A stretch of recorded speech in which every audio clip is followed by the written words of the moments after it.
There is a particular kind of quiet that settles over an English village in autumn, not the silence of emptiness, but the silence of things that have decided not to speak. The trees let go of their leaves without ceremony. The garden gates creak and are not oiled. The curtains in the front windows shift just slightly when someone walks past, and then go still again, as though nothing happened, as though no one was watching. Little Fenwick was that kind of village. It had a church with a leaning spire that nobody had gotten around to fixing for 40 years. It had a post office that smelled of brown paper and old wood, run by a woman named Mrs. Pell, who knew the contents of every parcel without ever having opened one.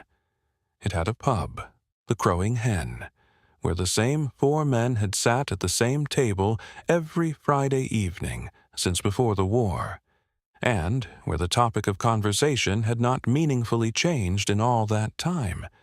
It had a butcher, a baker, a lending library with novels that were 10 years out of date, and a graveyard so neatly kept that it almost looked inviting. What it did not have, or so its residents preferred to believe, was the kind of darkness that required a Scotland Yard detective, a courthouse, or a verdict. That belief, like most comfortable beliefs, was about to be shattered. Miss Jane Marple arrived in Little Fenwick on a Thursday afternoon in October, carried by the slow local train that stopped at stations so small they barely had names.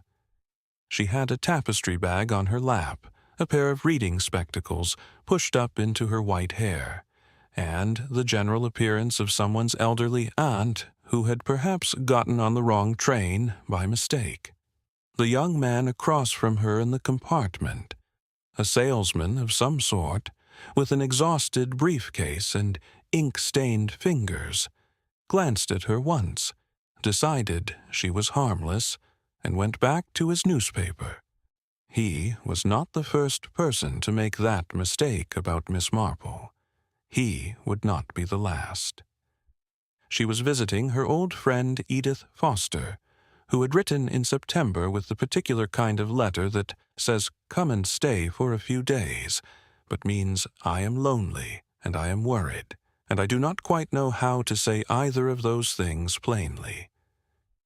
Miss Marple had read between those lines with the ease of long practice, packed a bag, arranged for her garden to be looked after, and come. Edith met her at the station in a borrowed motor car, driven badly by her gardener's nephew. She was a small woman, slightly stooped now, with warm eyes that had laughed a great deal in her youth and still tried to. She squeezed Miss Marple's hands on the platform and said, "Oh, Jane, I am so glad. I have so much to tell you." Miss Marple noticed, as they drove through the village, that Edith did not immediately begin telling her. Instead, she pointed out a new tea shop that had opened near the church, mentioned that the Hendersons had finally sold their cottage, and asked twice whether Miss Marple had been warm enough on the train. All of this was the conversation of a woman who had something heavier to carry, and was not yet sure how to set it down. Miss Marple said nothing about this. She looked out the window at Little Fenwick, at its golden October trees, and its polite closed faces, and its very particular quiet, and she waited. She was good at waiting. Chapter 1. The Village That Kept Its Secrets Well. The morning after Miss Marple's arrival, Little Fenwick woke up the way it always did, slowly, reluctantly, like an old dog that has heard its name called, but sees no particular reason to hurry. The milkman made his rounds before 7. Mrs. Pell unlocked the post office at 8:30, paused on the step to examine the sky with professional disapproval, and went inside. The 4 old men who occupied the Crowing Hen every Friday were not there on a Friday this particular week. They were standing instead near the churchyard wall, speaking in the low, important tones of men who have decided that a situation requires their personal commentary. And in the cottages along Church Lane behind net curtains and over breakfast tables, the same conversation that had been running for 3 days continued without interruption, turning over the same facts, arriving at the same unanswered questions, and beginning again. Arthur Chambers was dead. That was the fixed point around which everything else moved. Arthur Chambers, 61 years old, bachelor, owner of Fenwick Hall and the better part of the surrounding farmland, a man who had been a permanent and unremarkable feature of this village for as long as most people could remember. He had not been particularly loved. He had not been particularly disliked. He had been the sort of man who exists in a village, the way a large piece of furniture exists in a room. You arrange your life around it, without ever thinking very deeply about it, and it is only when it is suddenly gone that you realize how much of the room it occupied.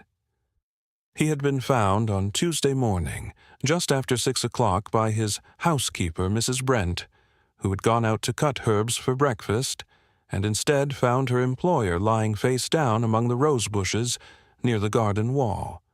She had, by her own account, stood still for a full 10 seconds before she was able to make herself move. Then she had run inside and telephoned Dr. Carlyle, who had come quickly, examined the body with a careful face, and said, after a pause that lasted just slightly too long, that it appeared to be a cardiac event. He had said it the way a man says something he has decided to say, rather than the way a man says something he simply believes. Dr. Carlyle had been practicing in Little Fenwick for 18 years. He was a thorough man, a careful man. He had sent a sample away to the county laboratory without explaining to anyone why he felt it was necessary, and he had telephoned Inspector Reed in Marston, the nearest town with a proper police presence, and suggested, in the careful language of a man who does not wish to cause unnecessary alarm, that it might be worth someone taking a look. Inspector Reed had come on Tuesday afternoon. He was a solid, fair-haired man in his early 40s, with the look of someone who had handled enough straightforward cases to be quietly unsettled by one that was not. He had walked through Fenwick Hall with his constable, spoken to Mrs. Brent, examined the garden, and then, because there is always a moment in an investigation when something shifts the whole shape of the thing, he had spoken to Dorothy Hillis and Violet Crane. After that, he had not gone home until very late, and he had not slept well. Miss Marple heard most of this from Edith over breakfast, filling in what Edith did not know from the texture of what she did, the hesitations, the careful word choices, the things Edith described as strange or odd or not like her at all, which to Miss Marple were frequently more informative than the facts themselves. She ate her toast and listened and asked, at one point, whether Dorothy Hillis had lived alone long. 7 years, Edith said, since Geoffrey died. They never had children. She throws herself into things, the church flowers, the lending library committee, helping with the village fete. She is very capable, very steady. That's what makes it so. She stopped. So what? Miss Marple asked, pleasantly. So strange, Edith said, that she would say something that Violet says is simply not true. Dorothy is not a woman who makes things up. She's not dramatic, if you know what I mean. She doesn't exaggerate. She's the sort of person you'd ask to witness a document if you wanted someone reliable. Miss Marple nodded slowly, turning her teacup in its saucer. And Violet Crane? Edith considered this with the honest care of someone who has thought about it already and is not entirely sure of her own answer. Violet is sharper, she said finally. She notices things. She has opinions and she shares them, which not everyone appreciates. But she's not unkind, not really. She and Dorothy have been neighborly for years. Not close friends, but the sort of neighbors who look out for each other. Borrowed cups of sugar, that kind of thing. Until now, Miss Marple said. Until now, Edith agreed. They haven't spoken since Tuesday. Violet is, I think she's angry. And Dorothy is. I don't know what Dorothy is. Frightened, perhaps, or something like it. Miss Marple set down her teacup. Through the window of Edith's dining room, she could see a portion of Church Lane, the narrow road, the old stone walls, the trees dropping leaves in the mild October wind. Somewhere along that lane lived two women who had looked at the same night and seen two entirely different things. Two women who were, by every account, honest. Two women who could not both be right. Miss Marple had known, in her long life, a great many honest people who had said things that were not true. Honesty and accuracy are not always the same thing. And conviction, the deep, unshakable certainty that one knows what one saw. Conviction was perhaps the least reliable thing in the world, because it felt exactly the same whether it was built on truth or on something else entirely. She picked up her knitting from the basket beside her chair, a half-finished thing in pale blue wool, and began, with the unhurried industry of long habit, to work the needles. "I should like to take a walk this morning," she said. "Along Church Lane, I think. It's such a pleasant time of year for a walk." Edith looked at her, with the expression of a woman who knows perfectly well that the walk has very little to do with the pleasantness of the season, and everything to do with two women and a dead man, and a question that nobody had yet been able to answer. "I'll get your coat," she said. Chapter 2. A Dead Man in a Living Garden. Church Lane was the kind of road that looked different depending on which direction you walked it. Going north, toward the church, it felt orderly, the hedges trimmed, the garden walls straight, the whole thing composed and respectable, like a sentence that has been carefully punctuated. Going south, away from the church, it loosened somehow. The walls got older. The hedges grew a little less managed. The cottages sat further back from the road, half hidden behind overgrown roses and ivy that had been allowed, over many years, to do more or less as it pleased. Miss Marple walked south. She walked slowly, and as she always did, not from weakness, though she was 73, and her knees had opinions about cold mornings, but from preference. She had learned over a lifetime of watching people and places that the things worth seeing are almost never the things that announce themselves. They are the things at the edge, the details that don't quite fit, the small wrongness that the eye passes over because the brain has already decided what it is looking at. Edith walked beside her, sensibly coated, pointing out things as they went. The old Hargreaves place, now rented to a young couple from London who were trying to keep chickens with more enthusiasm than success. The cottage where Dr. Carlyle held his Tuesday surgeries. The wooden bench near the corner where old Mr. Timms sat every afternoon when the weather permitted, watching the lane with the dedicated attention of a man who has retired from everything except observation. Mr. Timms was not there this morning. The bench was empty and slightly damp. Miss Marple noticed this and filed it away without comment. Fenwick Hall stood at the southern end of the lane, set back behind tall iron gates that had once been painted black and were now the color of old rust. It was a house that had been grand once. You could still see it in the proportions, in the wide front steps and the tall windows and the walled garden that stretched along the eastern side. But grandness, left too long without attention and money and the particular kind of will that keeps things from declining, has a way of becoming something else. Fenwick Hall had become melancholy. Not ruined, not anywhere near ruin, but tired. The kind of tired that comes from having been important and slowly ceasing to be. The gates were standing open. Inspector Reed's motor car was parked on the gravel drive, alongside a smaller car that Miss Marple did not recognize. Edith hesitated at the gate.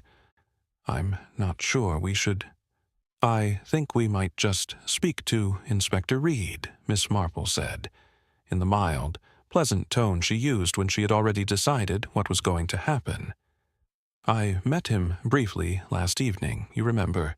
He seemed a very sensible man, the sort of man who appreciates a fresh perspective." This was, Edith reflected as they walked up the drive, a remarkable description of a situation in which her friend intended to involve herself in a police investigation. But Edith had known Jane Marple for 40 years, and she had learned that arguing with that particular tone of voice was not a productive use of one's energy. Inspector Reed was in the garden. He was standing near the rose beds on the eastern wall, the place where Arthur Chambers had been found, with his hands in his coat pockets, and the look of a man who has come back to a place hoping it will tell him something new and is being disappointed again. His constable, a young man named Briggs, who appeared to be about 22 and was doing his best to look experienced, stood slightly behind him holding a notebook. He looked up when he heard footsteps on the gravel path, and his expression moved through several things quickly: surprise, mild resistance, and then, when he recognized Miss Marple, something more complicated. They had spoken the previous evening at Edith's house, where Inspector Reed had come to ask Edith some background questions about the village. The conversation had lasted 40 minutes, and for at least 15 of those minutes, Miss Marple had asked questions that seemed on the surface to be about entirely unrelated things: the layout of the village, the habits of certain residents, the history of the Chambers family, and Inspector Reed had found himself answering them with a thoroughness he couldn't quite explain, and feeling, when he left, that the elderly woman in the armchair had somehow understood more about his investigation than he had told her. He was not entirely sure how he felt about that. "Miss Marple," he said, "Mrs. Foster." "I hope we aren't disturbing you, Inspector," Miss Marple said. "We were just taking a morning walk. Such a beautiful garden. Even now, in October, you can see it must have been quite something." She was already looking at the roses. They were a deep red, the last ones of the season, and they had been well tended once. You could see that in the way they grew, disciplined and purposeful. But the bed nearest the wall had been disturbed. The earth was uneven, pressed down in a wide area where something heavy had lain, and 2 of the rose canes had been broken at their base and not recovered. Miss Marple looked at the broken canes for a moment. Then she looked at the wall. It was a stone wall, about 5 feet high, with a wooden gate set into it, the gate that separated the hall's garden from the narrow footpath that ran behind the properties along this side of the lane. The gate was old, with iron hinges and a simple latch. There was no lock. Was the gate open or closed when he was found? Miss Marple asked. Inspector Reed looked at her. Closed, he said. Mrs. Brent says she's fairly sure it was closed, though she was, understandably, not in a state to notice details. No, of course not, Miss Marple agreed. Poor woman. Finding him like that first thing in the morning. One never quite recovers from a shock of that kind. My friend Mrs. Bantry once found but that's neither here nor there. She moved slightly along the bed, looking at the ground with the quiet attention of someone reading something in a language they know well. The laboratory results, she said, without looking up. Have they come back? There was a short silence. They have, Inspector Reed said, in a careful voice. This morning, it appears that Mr. Chambers had a significant quantity of digitalin in his system. It can occur naturally. He was known to have a heart condition and was prescribed digitalis in a therapeutic dose, but the level found was considerably above therapeutic. Considerably, Miss Marple repeated. Yes. She straightened up slowly, one hand briefly on the small of her back, and looked at the garden around her, at the broken canes, the disturbed earth, the unlatched gate, the high wall, the house standing quiet and empty, windowed behind them. Then someone who knew about his heart, she said, almost to herself, and who knew about his medication, gave him rather more than was good for him. That would appear to be the conclusion. And the two women, Miss Marple said, Dorothy Hillis and Violet Crane. You have spoken to both of them. Twice, Inspector Reed said, and something in his voice shifted, a weariness, or a frustration that he had not quite managed to keep out of it. Their accounts are completely irreconcilable. Mrs. Hillis says she saw Harold Chambers, the victim's brother, who stands to inherit the estate, in this garden, near this wall, at approximately 10 o'clock on Monday night. She is absolutely certain of it. She says the light from the hall's back windows was enough to see clearly. And Miss Crane says that Harold Chambers telephoned her at 9:45 on Monday evening to tell her he had just arrived in Exeter, where he was attending a business matter. She says she heard traffic sounds on the line. She is equally certain. Miss Marple looked at him. Two women, she said. Both certain. Both, by all accounts, truthful. Yes, Inspector Reed said. And they cannot both be right. The October wind moved through the rose garden, lifting a scatter of dead petals from the bed and carrying them a few feet before letting them go. Miss Marple watched them settle, her expression thoughtful and quite still. No, she said softly, they cannot both be right.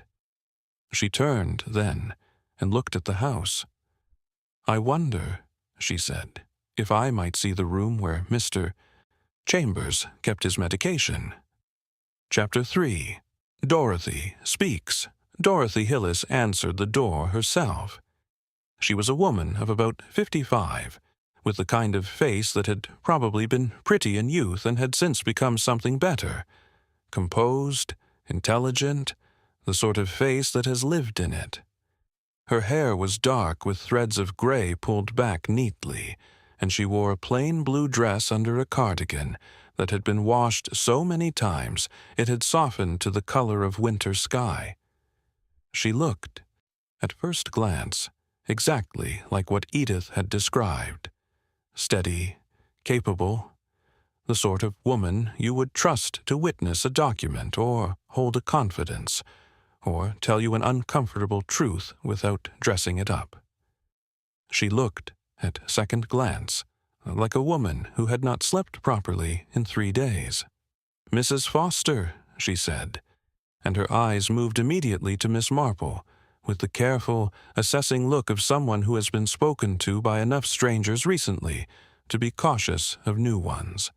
Edith made the introduction warmly. An old friend, just visiting, such a sad business, she hoped they weren't intruding, and Dorothy stepped back from the door with the automatic hospitality of a woman who has been brought up to let people in, even when she would rather not. The cottage was small and very clean. There were flowers on the windowsill, late dahlias, orange and gold, and books on every available surface, and a smell of beeswax polish, and something baking in the kitchen that Dorothy apologized for as she showed them into the sitting room. "Bread," she said.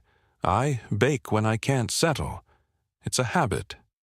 "A very sensible one," Miss Marple said warmly, sitting down in the chair she was offered and immediately reaching into her tapestry bag for her knitting.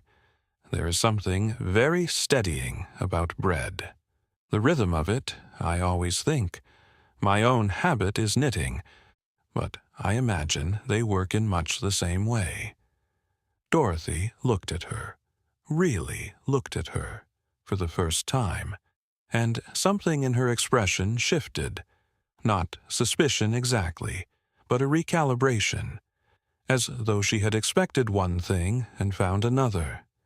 She sat down across from them and folded her hands in her lap, and waited. Miss Marple did not ask about Monday night immediately. She rarely did. She asked instead about the dahlias. Had Dorothy grown them herself? And about the books. Was that a lending library copy of the Ngaio Marsh on the side table, because she had been meaning to read it? And about the bread, whether Dorothy used the sourdough method or the quick yeast, because her own attempts at sourdough had been what she could only describe as educational. By the time they arrived at Arthur Chambers, they had been talking for 12 minutes, and Dorothy had uncrossed and recrossed her ankles twice, and her hands, which had been folded so carefully at the beginning, were now resting differently, less arranged, more natural. "It's a terrible thing," Dorothy said. "Arthur was part of this village in a way that's hard to explain. Not warm, exactly. Not the sort of man you went to with your troubles, but solid. You knew he was there. And now he isn't, and everything feels slightly off balance." "Did you know him well?" Miss Marple asked. "Well enough. We were on the church restoration committee together for several years. He was reliable about that sort of thing. Wrote the checks when checks were needed, turned up to meetings on time. He wasn't interested in the social side of things. He never came to the fete, never came to the harvest supper, but he did his duty by the village. I respected that. And his brother, Harold, a change. Small, but there." Dorothy's hands moved, just slightly, just a rearrangement, and she looked for a moment at the window before she looked back. "I know Harold less well," she said. "He doesn't live here. He visited Arthur occasionally, Christmases sometimes, a week in the summer. But you recognized him," Miss Marple said, "on Monday night." "Yes," Dorothy said, "immediately." She said it simply and directly, without the slight over-emphasis that people sometimes put on a statement they are working to believe themselves. She said it the way you say something that is, for you, simply a fact. Unremarkable in itself, complicated only by the fact that someone else has disputed it. "Tell me about it," Miss Marple said, in the gentle, interested tone of a woman who has all the time in the world. "From the beginning. Don't leave anything out because you think it doesn't matter. In my experience, it's always the things people think don't matter that turn out to be the most important." Dorothy was quiet for a moment. Then she began. She had not been able to sleep on Monday night. This was not unusual. Since Geoffrey died, she had found the nights long and the house too quiet, and she had developed the habit of getting up when sleep wouldn't come, and sitting in the kitchen with a cup of tea and a book until she felt steady enough to try again. On this particular night, she had been reading in the kitchen from about 9:30, and at some point, she thought it was close to 10, because she had heard the church clock strike the quarter hour not long before. She had gone to the kitchen window to draw the curtain more fully, because there was a draught. The kitchen window looked out onto the back of the property, her small garden, the stone wall at the bottom, and, beyond the wall, the footpath that ran behind the houses along the lane, connecting to the path along the east side of Fenwick Hall. She had looked out as one does automatically before pulling the curtain, and she had seen Harold Chambers. He was on the footpath, moving in the direction of Fenwick Hall. He was wearing a dark coat. She thought it was the dark green wax coat she had seen him in before, and he was walking quickly, with his head slightly down, the way a person walks when they want to get somewhere without being noticed. The light from the hall's back windows caught the path at that point. There was a security lamp of some kind on the east wall of the building. She had always been slightly annoyed by it on summer evenings, and she had seen him quite clearly. Not a glimpse, not a shape in the dark that might have been anyone. His face, his walk, his coat, Harold Chambers, as plainly as she was seeing Miss Marple sitting across from her now. "Could you have been mistaken?" Miss Marple asked. "No," Dorothy said, not loudly, not with protest, just no. "It was a dark night," Miss Marple said thoughtfully, conversationally. "Cloudy, I believe. Not much moonlight." "The lamp on the hall wall was enough," Dorothy said. "I have seen Harold Chambers a dozen times over the years. I know how he walks. I know the set of his shoulders. I did not imagine it, and I did not mistake someone else for him. I saw him." She said it with a quietness that was, in its own way, more convincing than anger would have been. There was no performance in it, no visible need to persuade. Just the plain, unadorned certainty of a woman stating something she knows to be true and has grown tired of being asked to doubt. Miss Marple looked at her for a moment, her knitting needles still. "I believe," she said at last gently, "that you saw exactly what you say you saw." Dorothy looked at her. Something in her face, a tension that had been there since they arrived, wound tight under the composure, loosened, just fractionally, like a knot that has been pulled and is beginning, barely, to give. "Oh, thank you," she said. Her voice, for the first time, was not quite steady. "Everyone looks at me as though I must be confused, as though I must have made a mistake. And I didn't. I know I didn't." "Of course," Miss Marple said. And then after a brief pause in the same mild voice, "Tell me, how long have you known Harold Chambers?" The question was simple, ordinary, the kind of question that could mean nothing at all. Dorothy's hands went still in her lap. "We have been acquainted for some years," she said. "Through Arthur, naturally." "Naturally," Miss Marple agreed pleasantly, and picked up her knitting again. But she had seen it. The tiny stillness, the word acquainted chosen with just a little too much care. She had seen it, and she had set it aside to look at later, the way you set aside a piece of a puzzle that doesn't yet seem to belong anywhere, because you know that eventually, you will find exactly where it fits. Chapter 4. Violet Speaks. Violet Crane's cottage was directly across the lane from Dorothy's. Miss Marple noticed this as they came out of Dorothy's gate and stood for a moment on the pavement. The two cottages facing each other across a road that was perhaps 20 feet wide, their front windows aligned like a pair of eyes looking at one another. If you stood at Dorothy's kitchen window and looked out, you would see Violet's garden wall. If you stood at Violet's front door, as Violet presumably did every time she left the house, you would see Dorothy's curtains, Dorothy's gate, Dorothy's dahlias in the window. 20 feet. That was the distance between two women whose accounts of one night had turned a quiet village inside out. Miss Marple stood on the pavement and looked at both cottages for a moment, her tapestry bag on her arm, her expression pleasantly neutral, in the way that meant she was thinking quite hard about something. "Shall we go across?" Edith asked.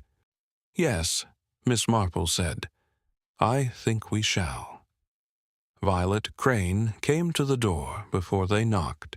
She must have seen them from the window, seen them coming out of Dorothy's gate, standing on the pavement crossing the road, and she had opened the door while Miss Marple's hand was still raised, which told Miss Marple two things immediately. First, that Violet Crane was a woman who preferred to be in control of her own threshold. Second, that she had been watching. She was taller than Dorothy, and thinner, with sharp gray eyes and the kind of cheekbones that make a face interesting rather than pretty. She was perhaps 60, perhaps a little less, and she wore her age without apology, no attempt to soften or disguise it. Just a straight-backed, clear-eyed woman who had decided some time ago that the world could take her as it found her. She looked at Edith with recognition, and at Miss Marple with the frank, unguarded assessment of someone who has been dealing with strangers asking questions for 3 days and has run out of patience for pretending she doesn't know why they've come. "You'll be wanting to talk about Monday night," she said. "If you don't mind," Miss Marple said pleasantly. "I don't mind," Violet said. "I've said it twice to the inspector and once to his constable, and I'll say it as many times as necessary. Come in then." Her cottage was nothing like Dorothy's. Where Dorothy's sitting room had the careful, composed quality of a woman who has arranged her environment to give her comfort, Violet's was the room of a woman who lived in it, rather than decorated it. There were gardening catalogues on the table, and a pair of muddy boots by the back door that she hadn't bothered to move, and a large ginger cat occupying the best chair with the absolute confidence of an animal that has never been told no. The walls had more color, a rather bold yellow that had probably surprised people when she first painted it, and had since simply become part of who Violet Crane was. She moved the cat from the best chair with a brisk, affectionate gesture, and pointed Miss Marple toward it. She did not offer tea. This was, Miss Marple reflected, also informative. She sat down across from them, crossed her ankles, and looked at Miss Marple directly. "You've just come from Dorothy's," she said. "We have," Miss Marple agreed, "and she told you she saw Harold Chambers on the footpath Monday night." "She told me that, yes." "She didn't," Violet said. "Flat, simple, without heat. She couldn't have. Harold Chambers telephoned me from Exeter at 9:45 Monday evening. I know it was 9:45 because I had just looked at the clock. I was waiting for a program on the wireless that starts at 10, and I was wondering whether I had time to make cocoa first. Harold rang. We spoke for perhaps 8 minutes, and during that conversation I heard, quite clearly, the sound of traffic and what I believe was a station announcement in the background. He was not in Little Fenwick. He was not anywhere near Little Fenwick. He was in Exeter. She delivered this the way a person delivers something they have delivered several times before, not mechanically, but with the precision of someone who has decided that precision is the only tool that matters now. "You know Harold Chambers well?" Miss Marple asked. "Well enough to be sure it was his voice." "I have known Harold Chambers for 4 years," Violet said. "We are friends." There was a fraction of a pause before the word friends, so small that most people would not have caught it. Miss Marple caught it. She let it go for now and continued. "And Dorothy," Miss Marple said, "you have been neighbors for how long?" 11 years, Violet said. "We have always gotten along well enough. She is a good neighbor, quiet, reliable, not the sort who borrows things and doesn't return them." She paused. "Which is why I cannot understand what she thinks she saw. Dorothy is not a foolish woman. She is not fanciful, but she is wrong, and I don't know how to say that more plainly." "Have you spoken to her since Tuesday?" Miss Marple asked. Something moved across Violet's face.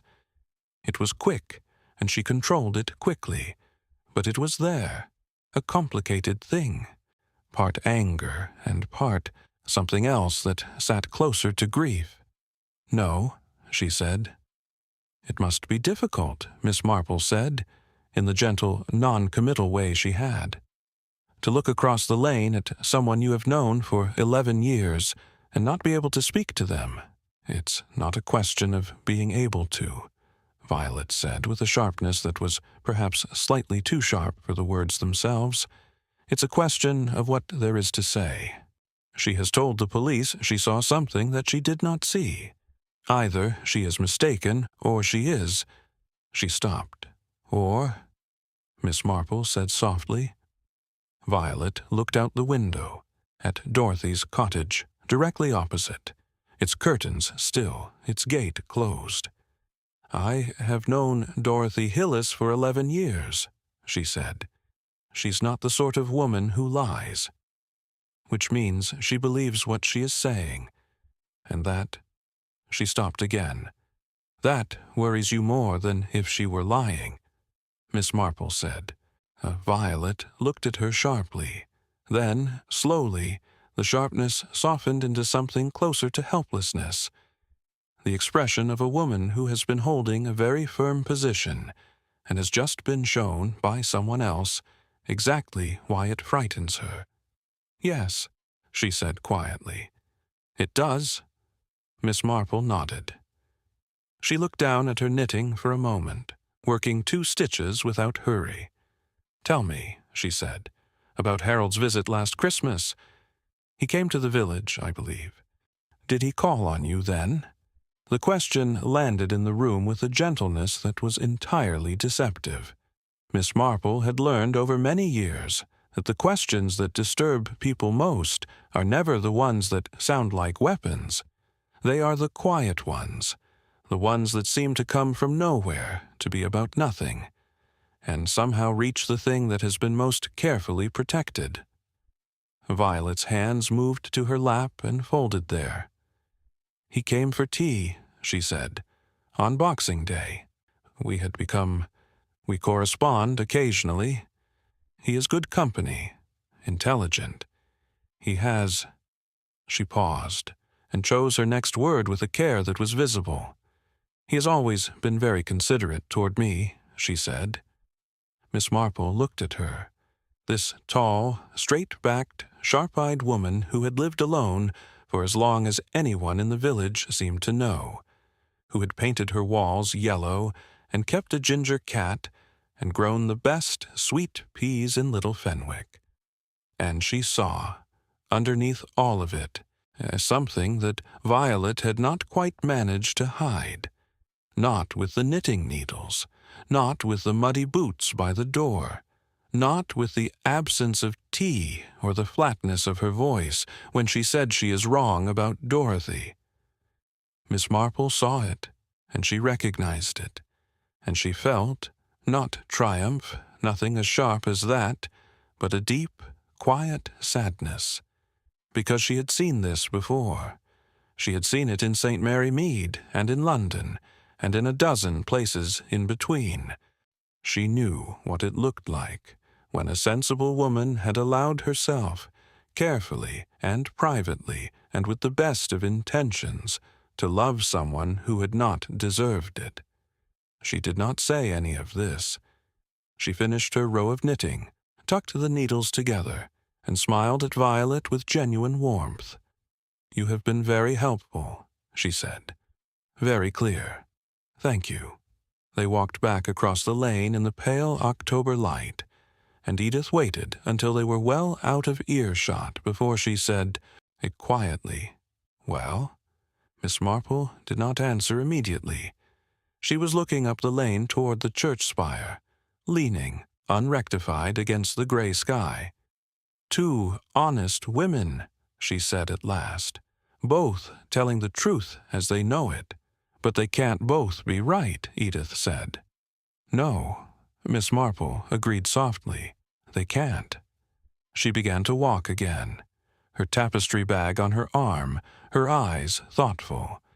"But they could," she said, almost to herself, "both be wrong in the same direction. And that is a very different thing altogether." Chapter 5. The Woman Who Knits and Watches.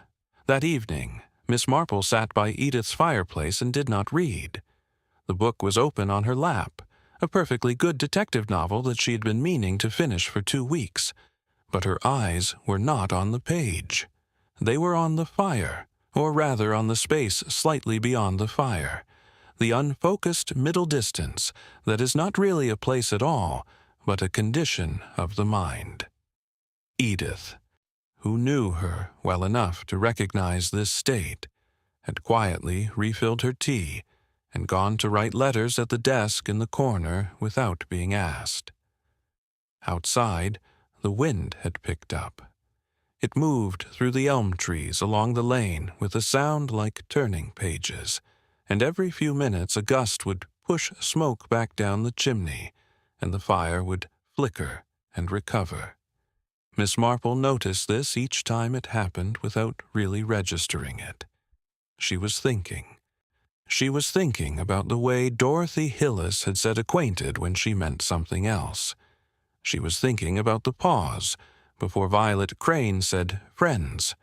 She was thinking about 2 women in 2 cottages, 20 feet apart, who had not spoken to each other since Tuesday, and whose silence was not, Miss Marple suspected, entirely about the disagreement over what one of them had seen on a Monday night. She picked up her knitting. The knitting helped. This was not a thing Miss Marple had ever tried to explain to anyone, because the people who understood it didn't need the explanation, and the people who didn't would only smile politely and not understand any better for the telling. But there was something in the rhythm of it. The steady pull and loop, the needles clicking their quiet arithmetic, that freed a part of her mind to work without interruption. Her hands knew what they were doing. The rest of her was free to think. She thought about Harold Chambers. She had not yet met him. Inspector Reed had told her that Harold had come to Little Fenwick on Wednesday, the day after his brother's body was found, and was now staying at Fenwick Hall, nominally to deal with practical matters, actually, Miss Marple suspected, because leaving before the thing was resolved would have looked worse than staying. She had asked Inspector Reed to describe him, and Inspector Reed had done so with the careful neutrality of a man who has an opinion he is not yet ready to commit to. Medium height, well-dressed, confident manner, the sort of man who is used to being liked and works quietly to ensure that this continues. That last part was Miss Marple's addition, not Inspector Reed's, but she had added it from the evidence of what she had seen. Because she had seen it, in Dorothy's sitting room and in Violet's, as in the space of a single morning, the marks that Harold Chambers had left on two different women. Not the same marks. That was the thing. Not identical impressions made by identical treatment, but two carefully differentiated versions of the same essential performance. With Dorothy, steady, capable, respectable Dorothy, he had been, she suspected, reliable, attentive in a quiet way, the sort of man who remembered things you'd mentioned once in passing, who wrote letters that arrived exactly when you'd given up expecting them. With Violet, sharp, self-sufficient, proudly independent Violet, he had been something slightly different, an equal, or near enough. A man who admired her directness, who didn't find her opinions inconvenient, who came on Boxing Day and stayed for tea and made her feel, without saying it explicitly, that she was seen. Two approaches, two women, one man who understood, with the instinctive intelligence of a particular kind of person, exactly what each of them needed to be given. Miss Marple's needles clicked steadily in the firelight. She thought about the medication. Digitalin. Arthur Chambers had been prescribed digitalis for a heart condition. This was known, and had presumably been known to anyone in his household, anyone who visited regularly, anyone who paid the kind of quiet, assessing attention to a man's life that a brother might pay when that brother stood between him and a considerable inheritance. The dose that killed him was considerably above therapeutic, not enormously, not the crude overdose of someone in a panic, but carefully above, the amount that a person might arrive at if they had thought about it, if they had done perhaps a small amount of research. The fire shifted and settled. Edith's pen moved across paper in the corner. Miss Marple thought about the gate in the garden wall. Closed, Mrs. Brent had said. Or fairly sure it was closed, and Mrs. Brent had been, by her own account, in no state to notice details. Which meant the gate might have been open, which meant someone might have come through the footpath that ran behind the properties along the lane, connecting, if you walked it in the right direction, to the road that led out of the village toward the Exeter road. She thought about Dorothy at her kitchen window, drawing the curtain against the draught, looking out automatically in the way one does, seeing a figure on the footpath in the light of the hall's security lamp. She thought about Violet at 9:45, hearing a familiar voice on the telephone with traffic sounds behind it. She thought about the thing that had been bothering her since that morning, the thing she hadn't yet been able to name. That sat at the edge of her thinking like a word on the tip of the tongue. It had something to do with the way both women had spoken, something about the quality of their certainty. She had interviewed, if that was the right word for what she did, which she rather doubted. She had spoken to a great many people over the years, and she had learned to distinguish between the certainty of a person who knows what they saw and the certainty of a person who knows what they have been told to remember. She stopped knitting. She put the needles down in her lap and sat very still for a moment, because it had come to her, not all of it, not yet, but the edge of it, the shape of it, the thing she had been circling around all day. Both women had been certain, immediately, completely, unshakably certain, and that was, when you thought about it, when you really considered it, slightly unusual. Because memory is not usually like that. Memory is usually qualified, a little tentative, surrounded by the small, honest uncertainties that genuine recollection produces. I think it was about 10 o'clock. I believe he was wearing, I'm fairly sure the light was sufficient. That was how honest people talked about things they had seen. They left room, instinctively, for the possibility of error. Dorothy had left no room. Violet had left no room. And the strange thing, the thing that had been sitting at the edge of Miss Marple's thinking all day, quietly waiting to be noticed, was that their certainty had the same quality, not the same content, entirely opposite content, but the same texture, the same weight, as though both certainties had come from the same source. She picked up her knitting again, slowly. "Edith," she said. Edith looked up from her letters. "Has Harold Chambers been to Little Fenwick recently? Before his brother died, I mean. In the last month or two?" Edith thought about it. "I believe he was here in September," she said. "For a week or so. Arthur wasn't very well, his heart, you know, and Harold came to help manage some things. Or so people said. Did he spend time with Dorothy Hillis while he was here? I really don't know. He might have. People are sociable. And Violet Crane?" Edith paused. "I saw them once," she said slowly, "walking together along the lane. I remember thinking, I didn't think anything in particular. I noticed it." Miss Marple nodded. "September," she said quietly. "So he was here. He spent time with both of them. He knew the village well, knew the footpath, knew the gate, knew his brother's medication, knew his brother's habits." She looked at the fire. "And he knew," she said very quietly, "that when the time came, he would need two things, an alibi and someone to discredit it. Because an alibi that is believed without question raises no questions. But an alibi that is disputed, that becomes the subject of confusion and contradiction, that alibi does something much more useful." Edith stared at her. "What does it do?" Miss Marple looked up.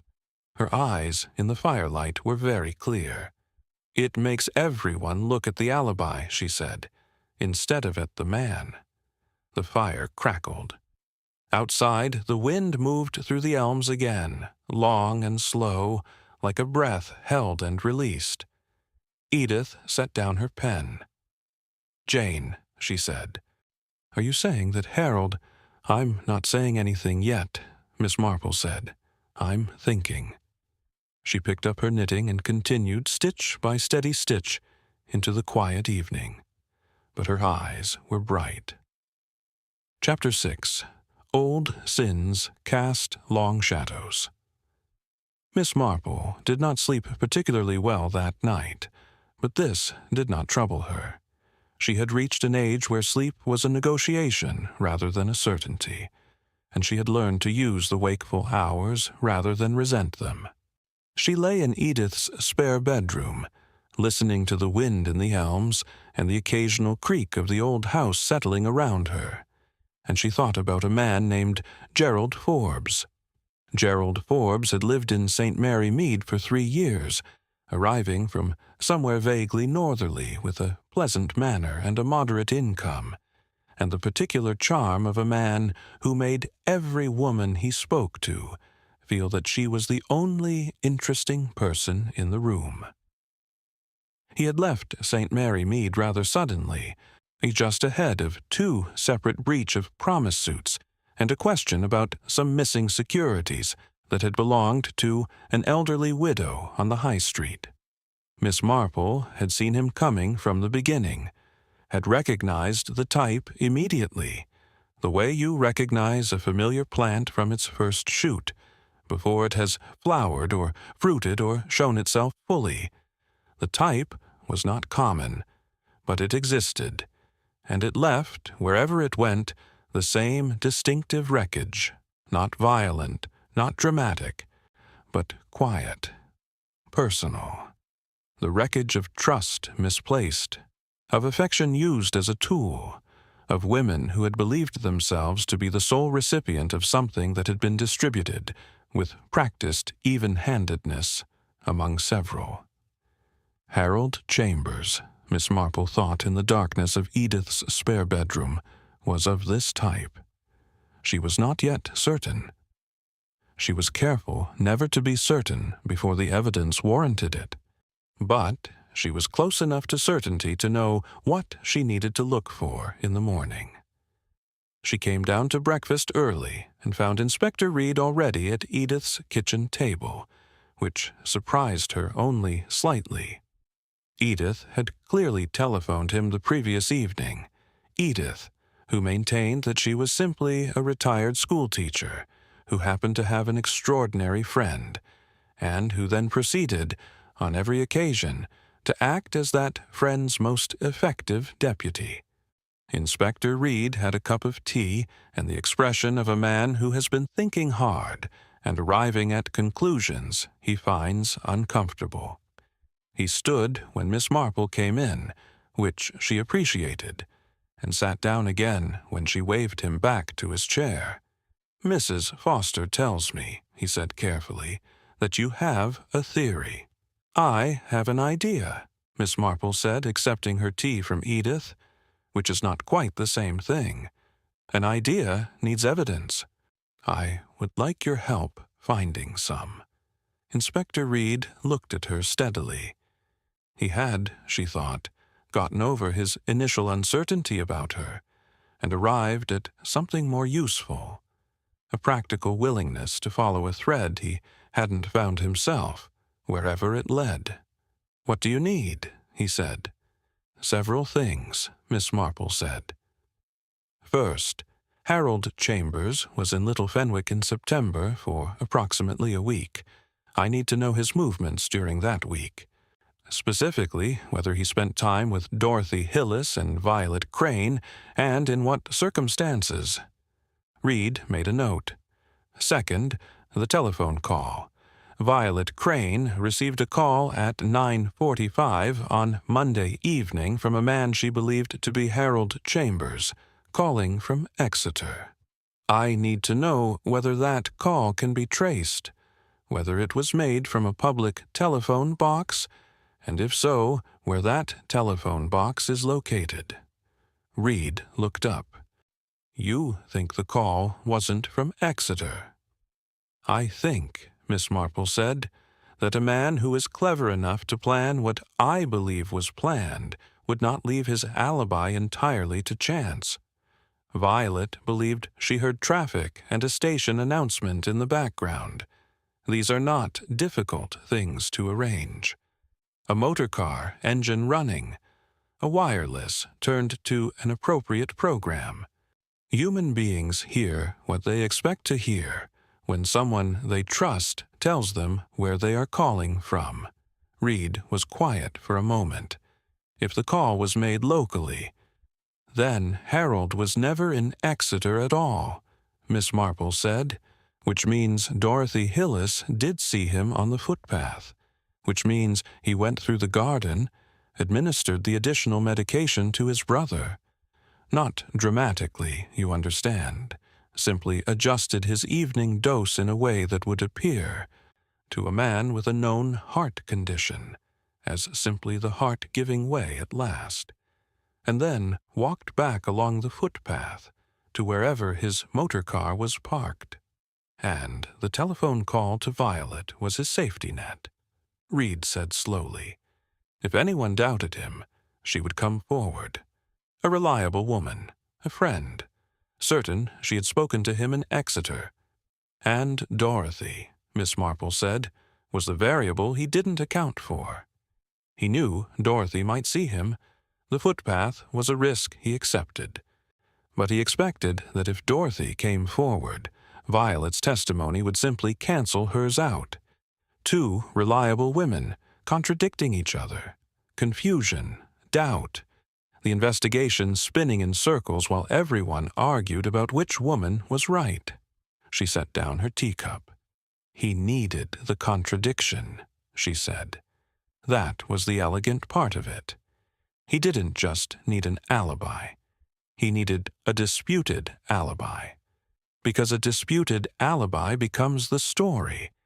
And when the disputed alibi becomes the story, nobody looks carefully at the man himself. Reed stared at her for a long moment. "He used them both," he said. "Yes," Miss Marple said quietly. "One to say he was there, one to say he wasn't. And both of them, both of these good, honest, perfectly decent women, believed they were helping him." She looked out the kitchen window at the lane, at the October morning just beginning to lighten along the edges of the sky. "That," she said, "is the part I find unforgivable." Chapter 7. The Shape of a Lie. Harold Chambers was not what Miss Marple had expected, which was to say he was exactly what she had expected. He was medium height, as Inspector Reed had said, and well-dressed in the understated way of a man who has learned that the most effective presentation of money is the kind that doesn't announce itself. His hair was dark, with distinguished gray at the temples. His face was open, pleasant, arranged in the expression of a man bearing grief with quiet dignity, not too much grief, not the theatrical kind, but the measured, respectable sorrow of a brother who has lost a brother and is doing his best to carry on. He shook Miss Marple's hand in the drawing-room of Fenwick Hall with a warmth that was perfectly calibrated. Not excessive, not dismissive, but the precise degree of warmth appropriate to meeting an elderly friend of a neighbor on a difficult occasion. His eyes, she noticed, were very attentive. They moved over her face in the brief moment of greeting with the quick, assessing intelligence of a man who has spent a great deal of his life reading people. She smiled at him with the benign vagueness that served her so well on these occasions, and watched him decide in the space of 4 seconds that she was not a threat. This was the third most useful thing Miss Marple's appearance had ever done for her. Inspector Reed had arranged the meeting at Fenwick Hall that morning under the pretext of some additional questions about Arthur's estate and his medical history. Harold had agreed immediately. Too immediately, Miss Marple thought. The immediate agreement of a man who believes that cooperation is his best performance. He had offered tea. He had expressed, fluently and with apparent sincerity, his distress at the confusion surrounding his whereabouts on Monday evening. "I cannot imagine," he said, settling into the armchair across from Inspector Reed with the ease of a man entirely comfortable in his surroundings, "how Dorothy came to believe she saw me here. I have thought about it a great deal, and I can only suppose the footpath light, a similar coat, someone else of roughly my height. The mind does play tricks in the dark, particularly when one is already anxious and grieving." He said Dorothy with gentle, regretful familiarity. Miss Marple, sitting to the side with her knitting, said nothing. She was watching his hands. "Miss Crane's account is entirely consistent with mine," Harold continued. "She will confirm that I telephoned her from Exeter. I had been there since Sunday evening on a property matter. My solicitor can confirm the appointment, though it was Monday morning, and the rest of the day was my own time." "The rest of the day," Inspector Reed said, "meaning Monday afternoon and evening." "Yes, I had dinner alone at the hotel. The staff will remember me, I expect. And I telephoned Violet from the telephone box near the station before retiring." "The telephone box near the station," Miss Marple said pleasantly, without looking up from her knitting. "Do you know Exeter well, Mr. Chambers?" Harold turned to her. "Reasonably well. I have had business there over the years." "Then you'll know," Miss Marple said, "that the telephone box nearest the Great Western Hotel, where I believe you said you were staying, is not near the station at all. It is on Cathedral Close, quite the opposite direction." A silence. It was very brief, a quarter of a second, perhaps less. Harold's face did not change dramatically. It was more subtle than that. A very slight recalibration behind the eyes, the adjustment of a man who has encountered an unexpected obstacle and is already working out how to go around it. "I may have walked," he said. "I often walk in the evenings." "Of course," Miss Marple said warmly. "Very healthy." She returned to her knitting. Inspector Reed set down his teacup. He did it quietly, deliberately, with the care of a man who has decided that the time for careful has passed. "Mr. Chambers," he said, "I have this morning received the results of a telephone exchange inquiry regarding the call received by Miss Violet Crane at 9:45 on Monday evening. The call was made from a telephone box in the village of Ashton Ferrers." Harold said nothing.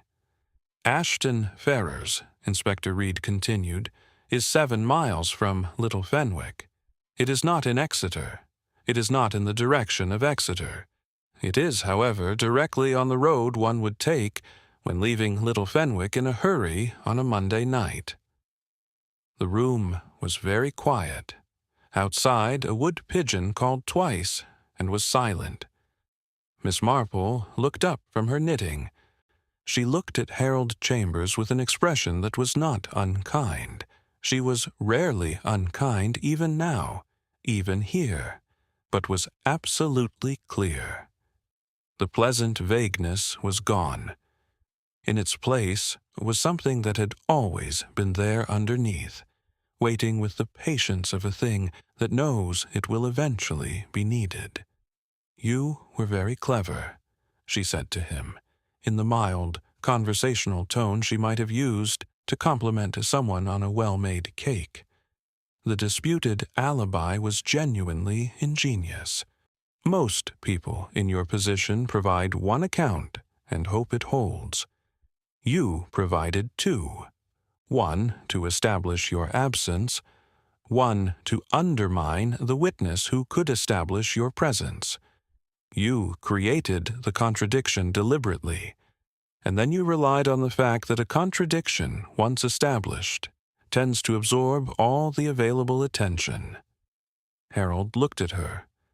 Something in his face had changed. The pleasant, open expression was still there, technically, but it had gone slightly hollow, like a mask that has shifted a fraction of an inch off-center. "I don't know what you mean," he said. "I think you do," Miss Marple said gently. "Dorothy Hillis saw you because you walked the footpath, which was a risk you accepted. You expected her to come forward, or you accepted the possibility. And you had already prepared for it. You had spent time with Violet Crane in September, when you came to help with Arthur's affairs. Enough time to establish trust, and enough time to make her feel—" She paused. She chose her next words with the same care she would have chosen a particularly important stitch. "Enough time to make her feel that you were friends in the particular way that meant she would not question your word. That she would be certain, absolutely, unshakably certain, because she trusted you completely." Harold's jaw was tight. "Violet and I are friends. That is not a crime." "No," Miss Marple agreed. "But telephoning her from Ashton Ferrers with a wireless playing traffic sounds in the background, and telling her you were in Exeter, that is somewhat more than friendship. That is using her." The word landed quietly. Harold said nothing. "And Dorothy," Miss Marple continued, and her voice was, if anything, quieter now. "Dorothy, you had also befriended, shall we say, in the months before your brother's death. Enough that she recognized you immediately on the footpath. Enough that she was certain. Enough that when she came forward as a woman defending the truth rather than as a woman with any particular interest in the outcome." She tilted her head slightly. "You wanted her to be credible," she said. A credible witness, cancelled out by an equally credible witness. Perfect confusion. You understood both women well enough to know exactly how certain each of them would be, and in which direction. Harold stood up. It was not an aggressive movement. He was not that kind of man, Miss Marple thought. He was the kind of man who stands up when the room has become uncomfortable, because standing gives the illusion of control. This is, he said, entirely speculative. You have a telephone call made from the wrong village. That could be explained a dozen ways. It could, Inspector Reed said, standing also. The laboratory results regarding the digital level in your brother's system cannot be. Nor can the purchase, made in Bristol 6 weeks ago under a variant of your name, of a quantity of digitalis powder from a disreputable supplier that I expect we will find, when we look carefully at Fenwick Hall, has not been entirely disposed of. The wood pigeon outside called again. Harold Chambers looked at Inspector Reed. He looked at Miss Marple. He looked at the door, briefly, with the look of a man conducting a rapid calculation and arriving at an answer he doesn't like. Then he sat back down and said nothing more without a solicitor present. Chapter 8. What Love Hides, Age Sees. They arrested Harold Chambers on a Friday. It was done quietly, as these things are done in English villages when the people involved are known and the matter is serious.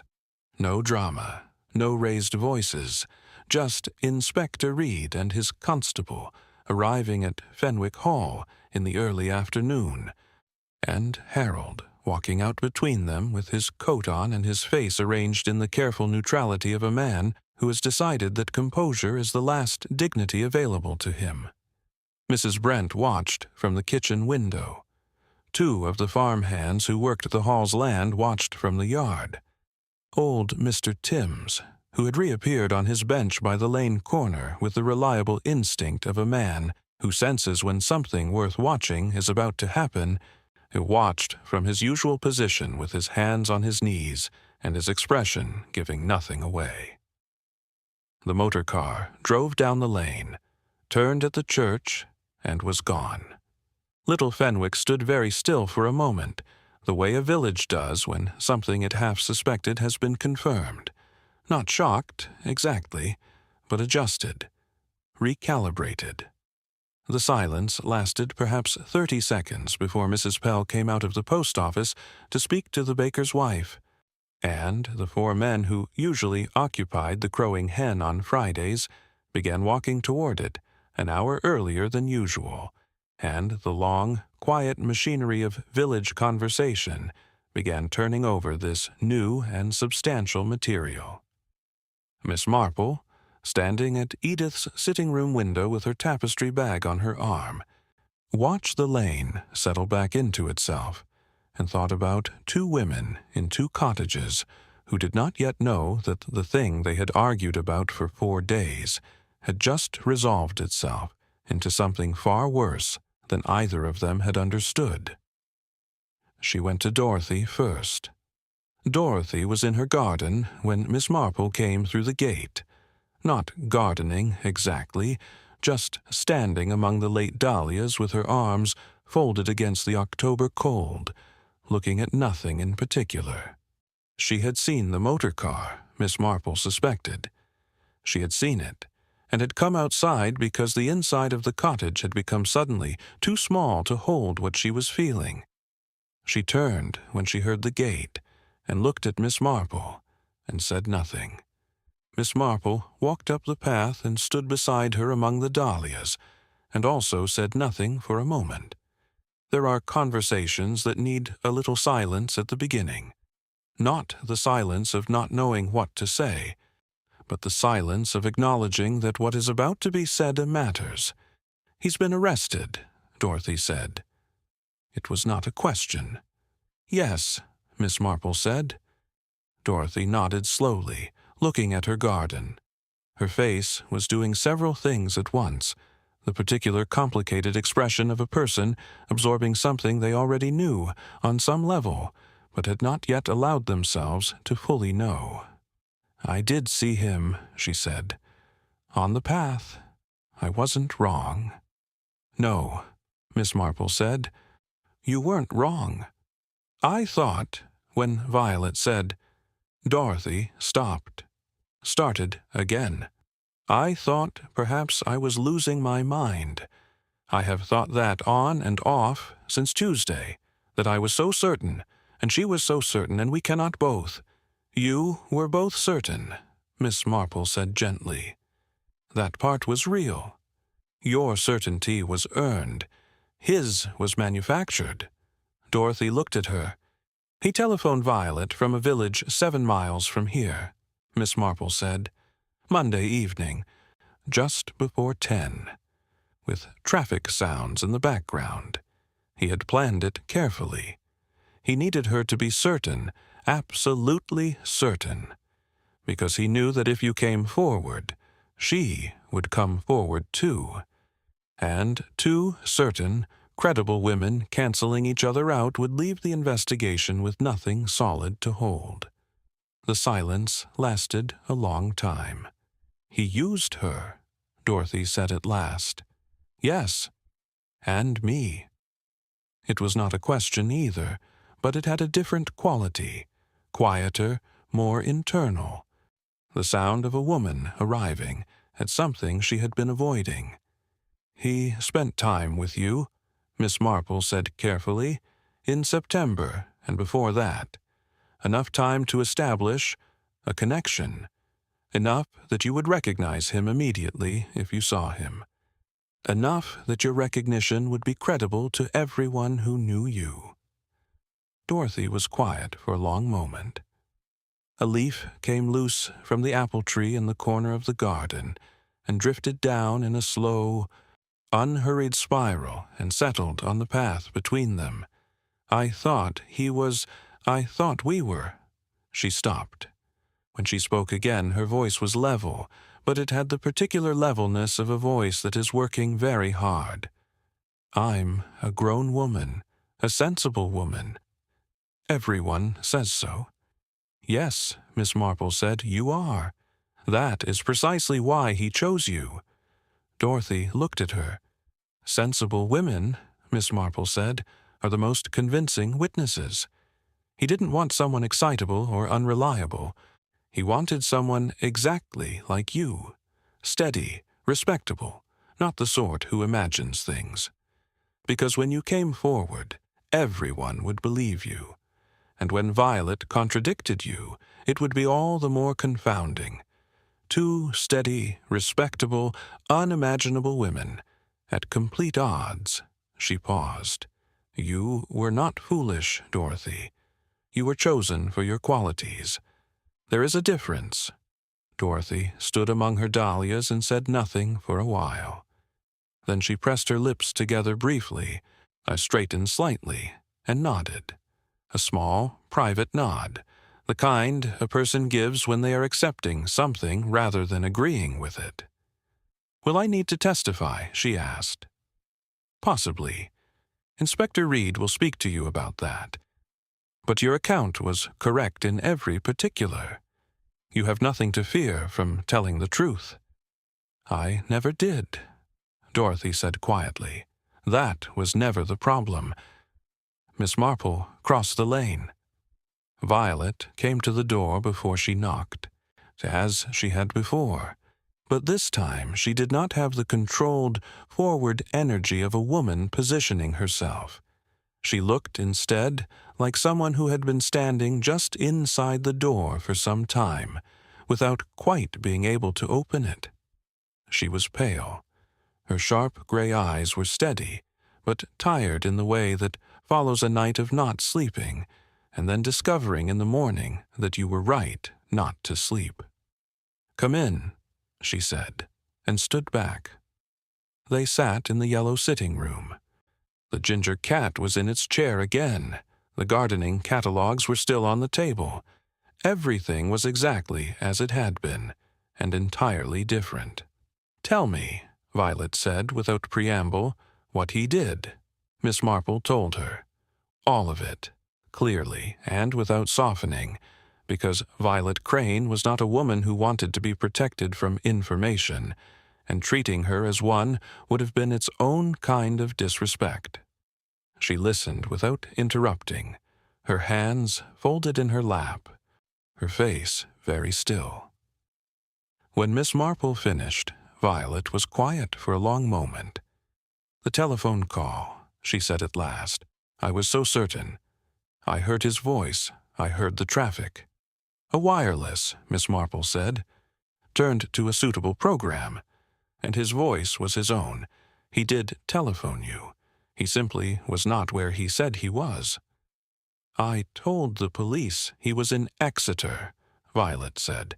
"I told them with complete confidence. I would have sworn to it. I know. He knew I would." She said it slowly, as though working it out as she spoke. "He knew exactly how I would respond. He knew I would be certain and clear, and that I would not equivocate, because I don't equivocate. That's not how I am." "No," Miss Marple said, "it isn't." "He used that," Violet said. "He used the best part of me." The words fell into the room quietly and stayed there. Miss Marple looked at this straight-backed, self-sufficient, clear-eyed woman and felt the same deep, particular sadness she had felt 2 days ago in this room. The sadness of seeing something that cannot be undone, that will leave a mark, that changes the way a person moves through the world in ways both small and permanent. "Yes," she said softly, "he did, and I am sorry for it." Violet looked at her for a moment. Then she looked out the window, at Dorothy's cottage, across the lane, its curtains still, its gate closed. "Dorothy," she said, does she know?" "I have just come from her." Violet nodded slowly. She was quiet for a moment, looking at the cottage across the lane, with an expression that was working its way, gradually and with some effort, from something hard toward something else. "I should go and see her," she said at last. "I think," Miss Marple said, "that she would find that very helpful." Miss Marple left Little Fenwick on the Saturday morning train.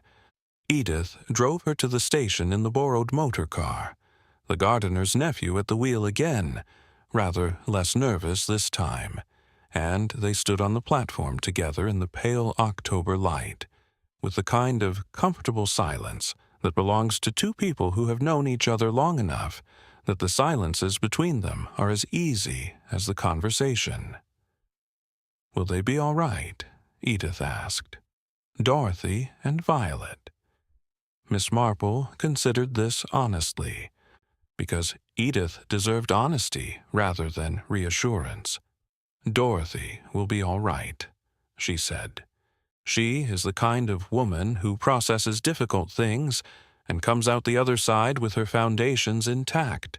It will take time, but she is fundamentally solid." "And Violet?" "Violet," Miss Marple said, "will be all right too, but differently.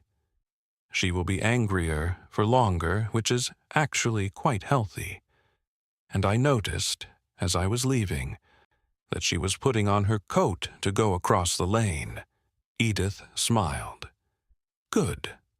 The train came in at the far end of the platform, slow and unhurried, breathing steam into the autumn air. Miss Marple picked up her tapestry bag and her knitting, and allowed Edith to embrace her with the warmth of old friendship. "You know," Edith said, "you never did finish that blue knitting." "No," Miss Marple agreed. "I never do. When something more pressing comes along, I'll finish it on the train." She found her compartment, settled into her corner seat, and took out her knitting. The train moved out of the station slowly, and Little Fenwick fell away behind it. The church spire leaning against the gray sky, the elm trees losing their last leaves, the lane running between its old stone walls toward the two cottages that faced each other across 20 feet of road. Two women, both honest, both used, both now a little wiser in the painful way that wisdom sometimes comes, not as a gift, but as the thing left behind after something else has been taken away. Miss Marple looked out the window at the passing countryside, fields and hedgerows and small quiet farms, and thought, as she often did at the end of these things, not about the criminal, but about the ordinary people who had been moved around him, like pieces on a board, without ever knowing they were in a game.